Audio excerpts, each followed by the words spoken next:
Say good night to the bad guy.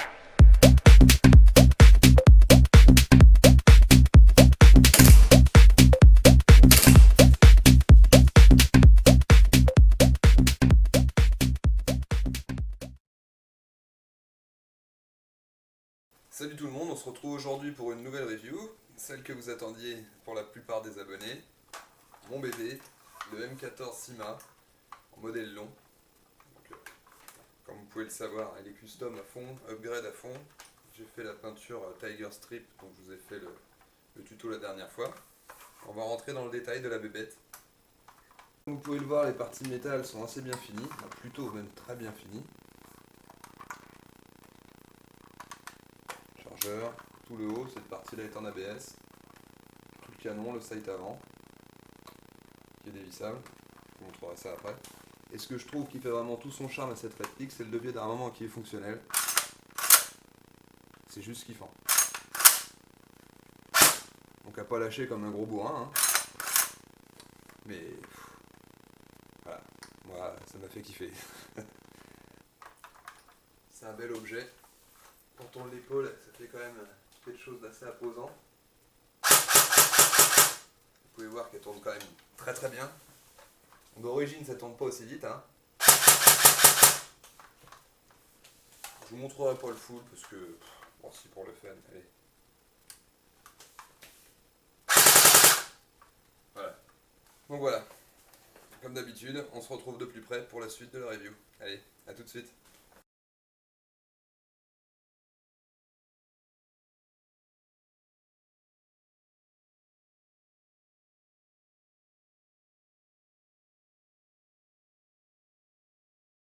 Nous voici de plus près sur la review, comme d'habitude.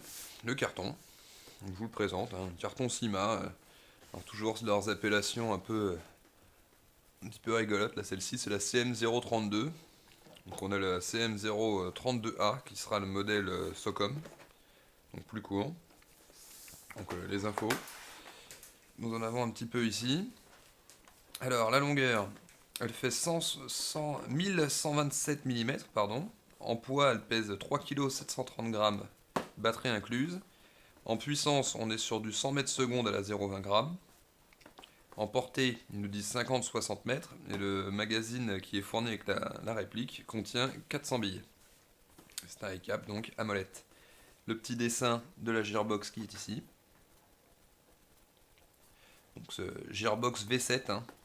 Gearbox assez compliqué à travailler. Voilà. Je vous montre un peu les intitulés. Comment utiliser le chargeur, molleté, la batterie se met à l'arrière dans la crosse. Les connectiques avec un fusible. Le fusible, je l'ai retiré moi. Parce qu'il prenait trop de place dans la réplique. À l'arrière, pardon. Donc le slide cover, la sécurité, le sélecteur de tir. Bon, pour une M14, tirer en full, ça paraît un peu bizarre, mais il y en a qui veulent. Bon, moi je conseille pas le full quand même sur une M14. Donc modèle avec hop-up ajustable. Donc le hop-up se situe au niveau du puits du chargeur. Vous pouvez y accéder même avec un chargeur enclenché à la réplique. Le sight avant est ajustable en hauteur et en dérive. Et voilà. Pour ce qui est dit sur la boîte. Ensuite, à l'intérieur, on tombe comme ça, comme d'hab, sur le fascicule. Donc, comme je vous l'ai dit, hein, CM032, c'est la longue. CM032A, c'est la courte. C'est exactement les mêmes modèles, hein, sauf que sur celle-ci, il y aura un petit rail au-dessus, qui viendra se situer à peu près par là, en métal, sur lequel vous pourrez directement fixer une lunette ou un petit red dot. Tandis que sur la modèle longue, vous ne pourrez pas d'origine, c'est possible, il y a un kit qui s'achète, hein, donc je le possède, je vous en ferai la présentation. Et un kit RIS également, donc il faudra démonter la partie haute, toute cette partie-là, rien de dur, hein. On enlève le cache et on viendra glisser le RIS par-dessus jusqu'à là. Donc il nous fera une petite gueule de BR assez sympa. Donc j'ai une photo, je vous la mettrai dans le montage.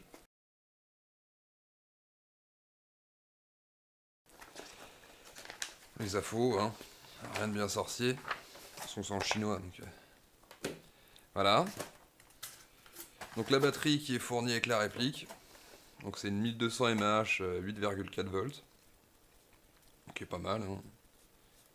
Comme d'habitude, vous jouez un peu plus longtemps avec une M14 vu qu'on ne foule pas, donc vous pouvez jouer au moins 4 heures avec celle-ci, qui donne pas quand même une très très grosse réactivité à la réplique, hein, ce qui est un peu dommage, sachant le potentiel qu'elle a.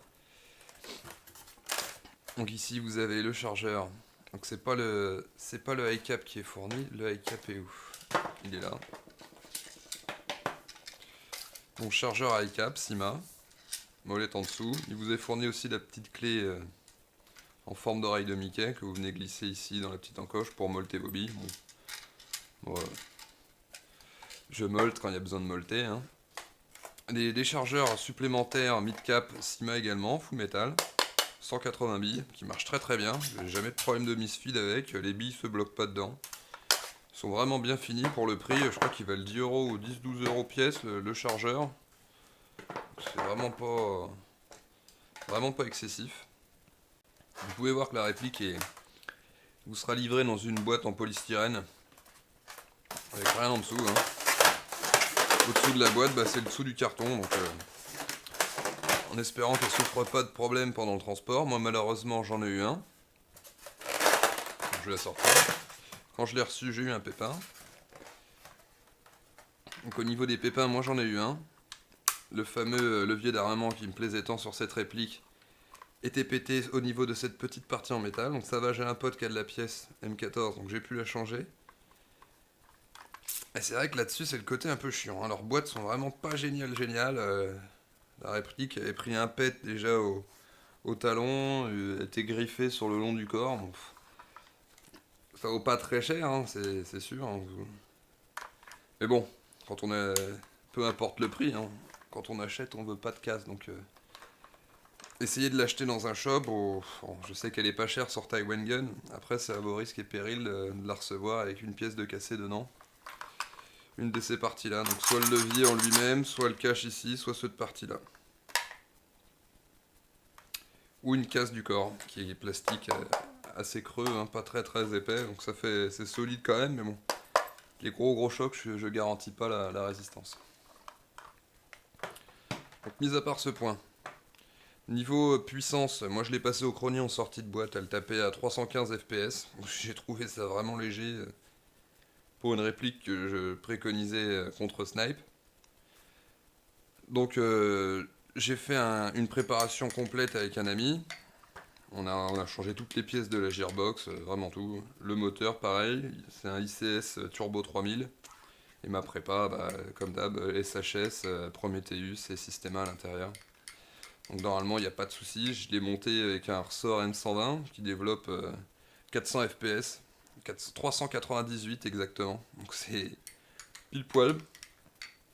Donc ce qui vous dit quand même que c'est une très très bonne base, peu chère pour en faire vraiment un monstre, hein. J'ai une portée énorme, je tire facile à 70 mètres. À chaque fois elle m'étonne celle-ci. Donc voilà. Niveau partie métal et plastique, donc le corps, tout le corps lui est en ABS. Cette partie là aussi. Donc tout ce qui va être organe de visée, levier d'armement, les petites plaques, toute cette partie-là en fait, si vous voulez. Et cette partie qui coulisse sur le côté est en métal.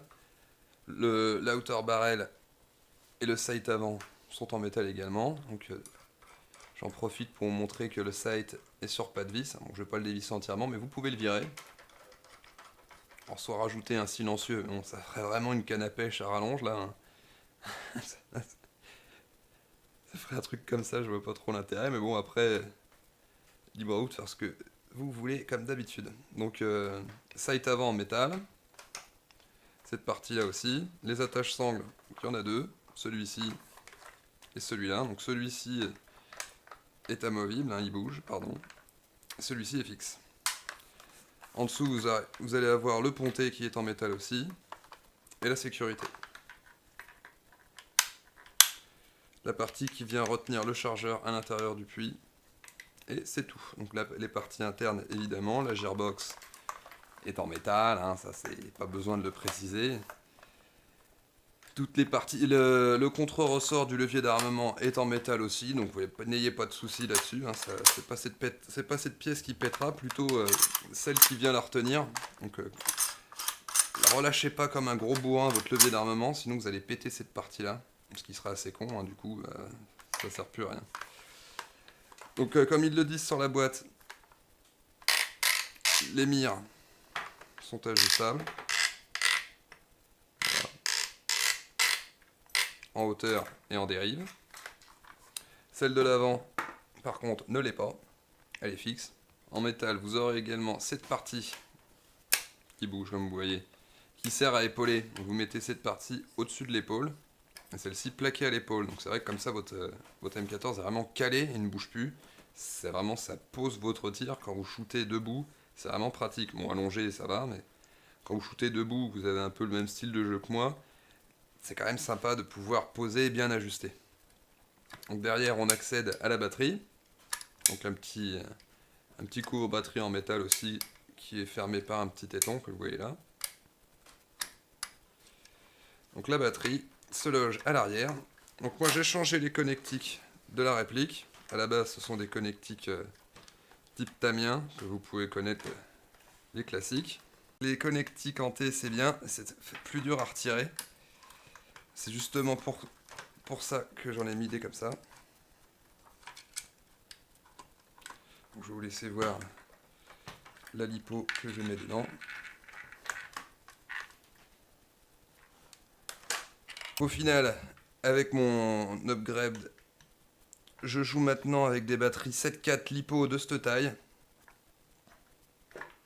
Donc c'est des, vous pouvez voir, hein, quasiment la taille des NIMH. Donc 4000 mAh, 25C, en 7.4. Donc là, donc comme j'ai dit, hein, je sais pas si je l'ai dit, mais c'est une batterie de modélisme. Donc ça tourne d'enfer. J'ai une réactivité en 7.4, vu que je joue que en semi. Ça part à une vitesse, c'est vraiment génial. Et là, je n'ai pas de problème de batterie déchargée pendant la journée. Donc si vous en cherchez également, magasin de modélisme. À l'arrière, vous pouvez voir que vous avez une sacrée place, hein. La preuve, j'arrive à rentrer ça là, dedans, pile poil, hein. Pas mettre plus large, j'ai quand même mesuré mon coup avant. La première que j'avais prise ne rentrait pas. Ça, la batterie va s'arrête à peu près ici à l'intérieur. Donc pas prendre non plus énorme. Vous pouvez mettre de grosses batteries à l'arrière. Si jamais elle ne passe pas par l'ouverture, vous pouvez toujours démonter ces deux vis ici et mettre votre gros bloc, la laisser à l'intérieur et sortir que les fils pour la recharger, hein. Sinon niveau marquage, il y en a très peu. Il y en avait un Sima qui était ici qui franchement moi me plaisait pas du tout, hein. Donc je l'ai recouvert de peinture, j'ai laissé que le petit numéro de série. Alors je sais pas du tout si c'est unique ou pas, mais en tout cas il y en a un. Donc je le laisse toujours, moi je trouve que ça fait plus sympa sur une réplique. Vous avez quand même des marquages left-right sur les sides. Pour choisir les modes de tir, c'est ici. On tourne cette petite bague très doucement. C'est une pièce fragile. Alors c'est pas forcément l'externe qui est fragile, c'est l'interne. C'est une petite place, c'est une petite pièce en pomme, hein. Donc allez-y doucement. Moi, de toute façon, je la laisse qu'en semi, hein. Je joue pas en full là-dessus, mais c'était pour vous montrer. Moi, voilà, je retoucherai plus. Donc là, vous avez les modes de tir. La sécurité est ici, sur le ponté. Donc là, on peut pas tirer. Là, on peut. Bon, je vais parler maintenant un petit peu quand même d'origine, parce que bon, mon upgrade c'est bien, mais vous, ce qui vous intéresse, c'est surtout l'origine. Donc d'origine, avec le canon que vous avez de base, qui est celui-ci, qui est quand même assez long, hein. Donc votre canon, vous voyez la longueur qu'il fait, hein. Ça vous procure quand même une sacrée portée. D'origine, vous avez, comme ils disent sur la boîte, hein, une bonne cinquantaine de mètres, 60 mètres avec un peu de bol. 50 mètres sûr. Votre bille ira, bon, 320, comme je vous ai dit, 315 pour la mienne. J'ai un pote, lui, qui était la sienne était à 325. Ça dépend toujours de l'étanchéité. Mais... une portée raisonnable, une réactivité sympa. Bon, pas forcément avec ça, hein. Vous pouvez opter tout de suite pour une lipo, une petite lipo en 7.4. Utilisez pas de 11 volts là-dedans d'origine, vous allez tout casser. Mais sinon ça porte bien, d'origine c'est pas mal. J'ai les pièces d'ailleurs d'origine de la Gearbox, je peux vous les montrer. Ça reste du cheap, hein, c'est du Sima, donc un cylindre assez dégueulasse, avec une tête de cylindre qui est complètement... qui n'est pas étanche du tout. Un piston. Donc le piston, lui, par contre, on a beau être sur du chip, la première dent est en métal. Je sais pas si vous voyez bien. Ce qui est quand même pas mal, hein, je veux dire, sans changement, vous pouvez jouer à la 7/4 sans péter votre piston. La première dent va tenir, donc vous pouvez mettre une grosse 7/4. Voilà. Le spring guide en plastique. Donc ça par contre là-dessus c'est vraiment cheapos de chez cheapos. Ils nous mettent même pas un métal à la con, ils nous mettent du plastoc. Et puis les engrenages, bon voilà, je vais pas tout vous sortir, c'est hyper gras, l'anti-retour, c'est... Si vous voulez accéder un peu à l'interne pour démonter la bébête, il vous suffira de prendre la réplique dans ce sens-là. Vous allez avoir une petite sûreté qui est ici, tirée au niveau du pontet. Hop là, aïe, je viens de me faire mal à l'ongle. Ça se retire tout seul. Ensuite, on retire le pontet entièrement. Vous n'avez plus qu'à retourner la bébête. Et là, elle sort toute seule. Vous le voyez, hein, je ne vais pas le faire plus. Ça sert à rien. Et vous voyez le principe. Le pontet à remettre, c'est toujours marrant. Donc bien se remettre dans les encoches. Je ne suis pas persuadé que vous voyez parfaitement ce que je fais. J'ai l'air d'être pas mal.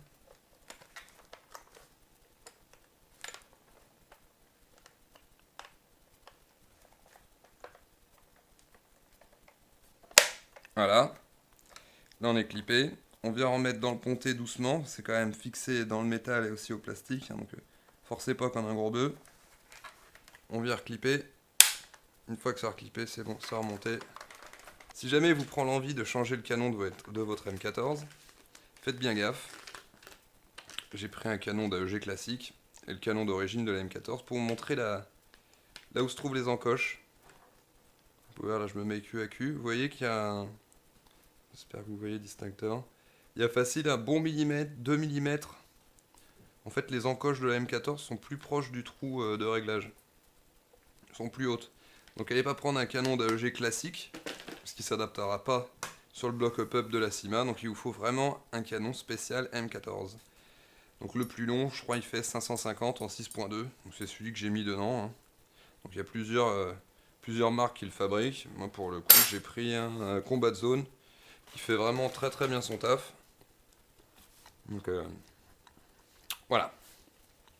Vous avez notamment le rail qui viendra se fixer comme ceci. Donc là j'ai enlevé la petite patte. On a une petite patte qui vient se glisser. Au niveau accessoire en plus, vous allez pouvoir fixer un rail à l'aide de cette petite patte hein, qui est fournie avec. Vous mettez le rail là, il y a une petite clé à laine à serrer. Vous prenez le rail, les grosses vis. Donc du coup ça vous permet de coller une linette sur votre M14. Donc le petit rail comme ça, c'est ASG qui le distribue. Ça vaut une dizaine d'euros, 10-15 euros. Et vous avez le gros rail RIS, que moi perso j'ai adoré. Qui n'est pas super simple à monter, hein. Je sais par contre, je préfère vous le dire. Mais bon, c'est faisable, c'est rien de sorcier non plus. Il vous faudra faire la manipulation que je vous ai montré, enlever le pontet, faire sauter la partie haute qui est ici. Serrer les petits anneaux qui vous seront fournis avec sur le canon. D'accord ? Les fixations vers le haut. Donc une fois que les fixations seront fixées sur le canon, vous n'aurez plus qu'à prendre le RIS, le glisser par-dessus et venir visser par les trous ici, là-dessus. Donc ce qui vous fera en fait, donc cette partie plastique ne sera plus en place, vous ne la remettez pas, et vous aurez ce rail à la place. Donc, avec la config lunette. Moi j'aimais bien, ça me faisait un style EBR. C'est quand même sympa. Si vous voulez vous faire une réplique un peu qui a de la gueule, qui ressemblera à ça, hein, nettement sur le bas de la photo. Ce qui fait quand même un style bien sympa. Donc niveau prix, c'est pas très cher. Vous pouvez trouver mon sur Taiwan Gun, je crois qu'elle est à 130 euros, 140 euros. Moi celle-ci, je l'ai achetée chez Phoenix Airsoft pour, que je dise pas de bêtises, 170. Avec une garantie française, donc un SAV plus rapide que celui de Taiwan Gun. Sachant que j'avais déjà eu des collègues qui avait des problèmes de réception de M14, comme je vous ai dit, des pièces cassées. Je voulais quand même une qui vienne d'un shop français, si jamais j'avais un gros pépin. Vous faites comme d'habitude, si vous voulez commander chez TG, c'est vous que voyez. Voilà. Donc moyenne de prix entre 130, moi je l'ai payé 170 et je l'ai vu au plus cher à 240 dans un magasin. Donc 130, 240, vous voyez les marges qu'il y a à peu près. Donc, vous pouvez en trouver une en France, ouais, comme je vous ai dit, 180 € ça se trouve. Donc voilà. Donc j'espère que cette review vous aura plu. Comme d'habitude, si j'ai oublié quelques points, n'hésitez pas à me poser les questions dans les commentaires, c'est fait pour. Et voilà. Donc je vous dis merci à tous et à bientôt pour une nouvelle vidéo. Ciao.